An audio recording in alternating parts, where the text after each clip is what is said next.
I'm Madison Nygard, and I escaped my abductor. I was supposed to go out with my friend Alyssa, and I ended up going out with my other friend, and we went to this one party out in the woods. The cops had came. So we got an address to a house party, and we had went there. We partied all night until sunrise came.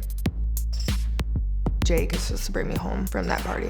When it's time for me to go home, his other friend had locked himself in the car with the keys. We did try to wake up his friend in the car, and he just was not waking up. At this point, I just want to get home, and I figured I didn't think I was that far from my house, so I thought if I just started walking, I'd be able to figure it out. All the roads looked the same, and I realized I didn't really know which way to go or how to get home. At the time, my cell phone was not active. I had no way to contact anybody. At that point, I felt like I was walking for hours. I just wanted to get home, feeling lost, helpless, crying. I just kept walking. As I'm walking down the road, a van had approached me. There was definitely a moment of relief. He had asked me if I wanted a lift, and I had told him no, and I asked him if I could just use his phone to call my mother. The driver tells Madison he has a cell phone and she's welcome to use it. I was very excited when he had told me I could use his phone. I'm finally gonna be able to get home now. He had told me to just hop in and I could use his phone. I didn't really feel threatened by him at all. I don't think I was really even thinking much into it. I was hopeless and desperate to get home, and I had felt like he wasn't gonna put me in any harm, so I figured just to get in the van. And as soon as I got into his van, he had rolled up his windows and locked the doors. At that point, I kind of knew something was off. I didn't want to seem rude, so I'd ask him nicely. And I told him, I said, I don't mean to be rude, and just please roll the windows back down. And he didn't say anything. And then I had asked him, as he was turning onto a road, to use his cell phone. And at that point, he had told me that his cell phone was dead. I told him, let me out of his van. And at that point, he's just staring at me and not saying completely anything to me. I did not have a curfew. Nobody knew where I was, what I was doing. No one was expecting me. I just felt hopeless. At this point, I know I'm in danger. My nerves were all over the place. And I knew, obviously, this guy did not have good intentions with me. I keep telling him, like, let me out, and let me out. He had reached under his seat and pulled out a gun. I noticed that there was an orange tip on it, so I thought maybe it wasn't a real gun, but I definitely wasn't gonna take my chances if it was or wasn't. At that point, I knew I had to get out of his van one way or another. I unlocked the door, and I just jumped out. I knew I didn't have a second to spare, so fight or flight kicked in, and I just took off. I had looked behind me to see if he was still there, and he was standing right behind his van with his gun aimed at me. I'm running, and I'm wondering, like, why is he not shooting me? But I'm not even taking any risk, and I just keep running. Saw a house, and it was the first house I saw, and there was a girl sitting out there on her porch. And she had heard me screaming. She hadn't opened up her door enough for me to come in and kept telling me to come into her house. Madison asks the woman to call 911.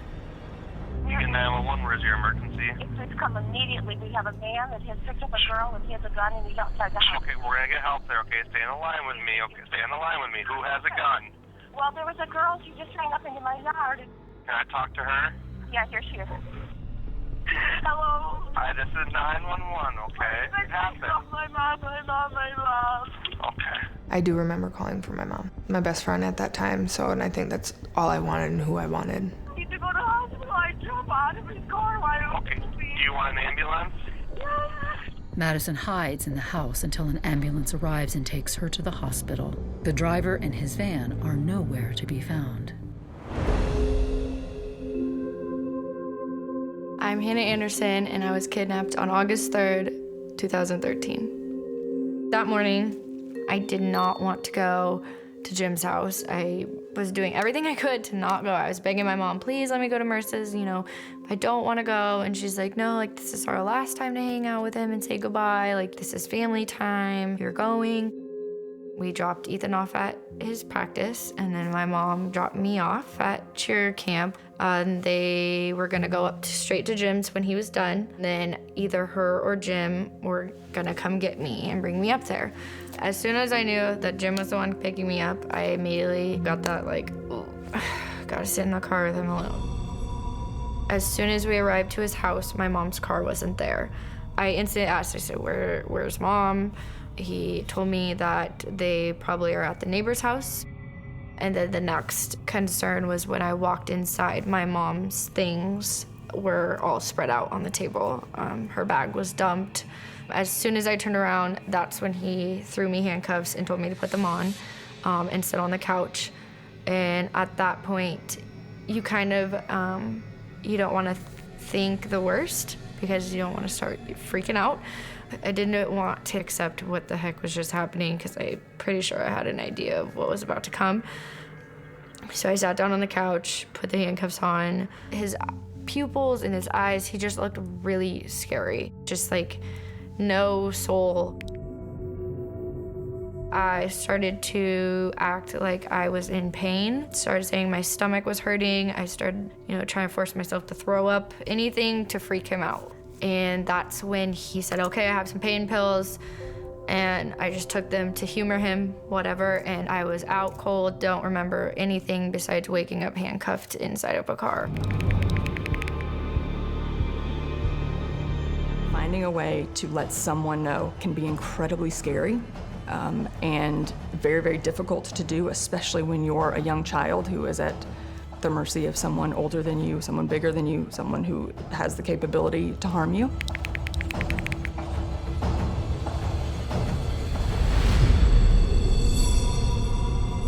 My friends were blowing me up to leave the house, to get out, to stop just focusing on my phone and the news because it was just stressing me out at that point. So I went to my friend's house and then someone texted me, a friend said, turn on the news. And then the newscaster said Hannah was found.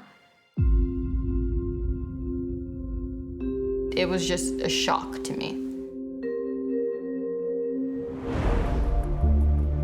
There was a Supreme Court rule that came out that said it was cruel and unusual to give a minor a life sentence in prison for a crime that did not result in a death.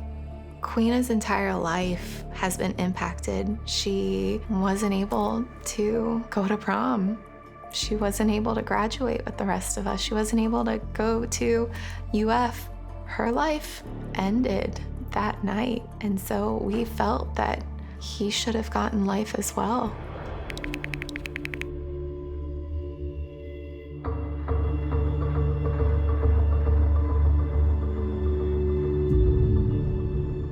Now, Kendrick will be eligible for parole, but I doubt very likely that he'll get out. When I was at the resentencing, there was a doctor, psychiatrist, that interviewed Kendrick. And he asked Kendrick, what do you think would happen had you not been arrested? And Kendrick said to him, I would ultimately have killed somebody.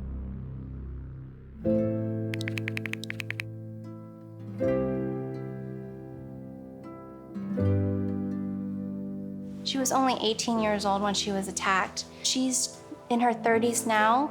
She has her entire life to live. And we're just hanging on to the hope that there's going to be some sort of medical advancement that can heal the brain.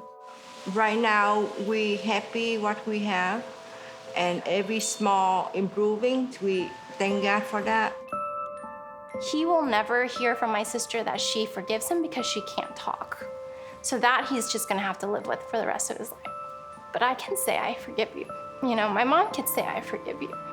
We can take what we've been dealt with and we can make it as whole as we can. We can help other families. We can inspire other women. I think it's important having that precaution of just having a friend on the phone. If my sister wasn't on the phone, with Rachel, no one would have known that she was attacked. She would be laying in the woods behind the library dead. I mean, it's hard for me to agree with that I saved her life, because her life would be so much different now.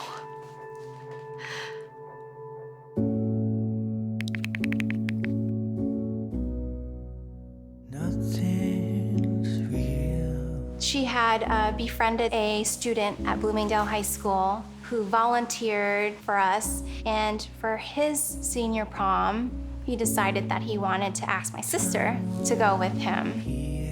Of course, she wanted to go to prom. People around the community started reaching out to us. What can we do to help Queena get to prom? We met a local seamstress, and she came and she took a look at the prom dress that my sister was going to wear. And she said, I'm gonna modify this.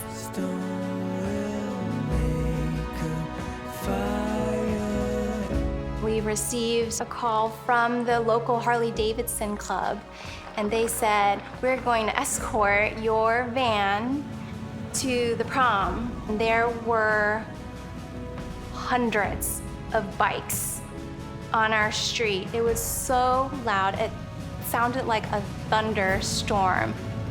So instead of finding the why, we focus on the what now.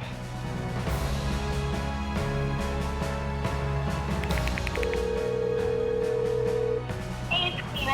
I'm not here right now. Just leave a message and I'll call you back.